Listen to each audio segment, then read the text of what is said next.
कि हमारी press conference सिर्फ ओबीसी के इश्यूज़ को लेके है, बाकी और कोई इशू हमारा नहीं हो रहेगा। सिर्फ ओबीसी के इशू के बारे में बात करेंगे। ओबीसी वर्ग जम्मू कश्मीर का जो 3 दशकों से अपनी लड़ाई लड़ रहा है और अपनी लीगल और कॉन्स्टिट्यूशनल राइट्स की मांग कर रहा है, और ये लड़ाई इन्होंने बहुत शिद्दत तक लड़ी और उनकी लड़ाई अभी तक इनकी डिमांड्स को लेके गवर्नमेंट के कानों में एक जू भी नहीं रहेंगी। और इनकी जो डिमांड्स हैं वो आपको मैं बता दूं।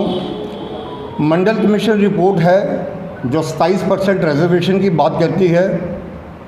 बहुत स्ट्रगल की ओबीसी ने, मगर मंडल कमीशन रिपोर्ट की शर्तों को जम्मू कश्मीर में लागू नहीं किया गया। ओबीसी नॉमेनक्लेचर अभी तक लागू नहीं किया गया। ओबीसी की जगह ओएससी लिखते हैं और हर बार ये वर्ग चला जाता है। पिछले दिनों में इन्होंने एक रैशनलाइजेशन की ओबीसी वर्ग के लिए। जो रिजर्वेशन एक्ट 2004 था वही इन्होंने द्वारा जारी रखा। 2000 रिजर्वेशन एक्ट को इन्होंने छेड़ा नहीं, ना उस पर कोई अमेंडमेंट की गई। बैकवर्ड क्लासेस कमीशन, उसमें और भी लोगों को मिलाया गया, पहाड़ियों को मिलाया गया और लिंग्विस्टिक बेसिस पे लोगों को मिलाया गया। लेकिन जो बैकवर्ड क्लासेस सही कमीशन था, स्टेट कमीशन, उसकी पूरी तरह वायलेशन की गई। इससे बैकवर्ड क्लासेस की तरफ कहीं भी इनकी नज़र नहीं पड़ी।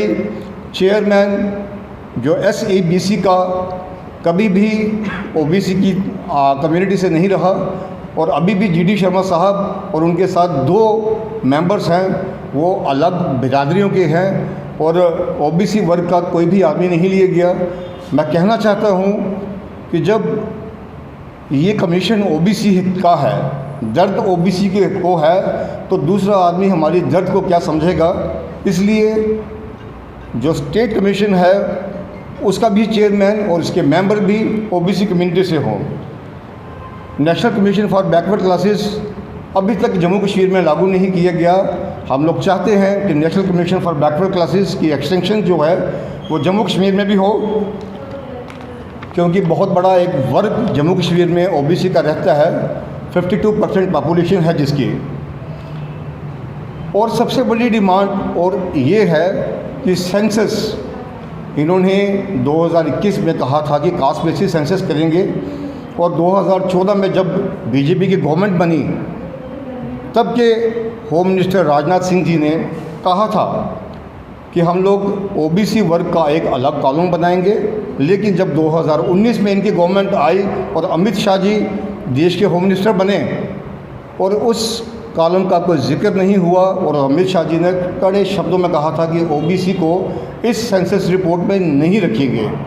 जब 5 अगस्त 2019 को जब एब्रोगेशन हुई तो अमित शाह जी ने चीख के राज्यसभा में कहा था कि ओबीसी वर्ग जो जम्मू कश्मीर का है 52% जिसकी पॉपुलेशन है, उसको सबसे बड़ा बेनिफिट होगा, उसको सबसे बड़ा फ़ायदा होगा। लेकिन अभी तक जो इनका नारा है कि 9 साल बेमिसाल, हम कहेंगे वो 9 साल बेमिसाल नहीं, वो 9 साल जुमलेबाज की तरह चले।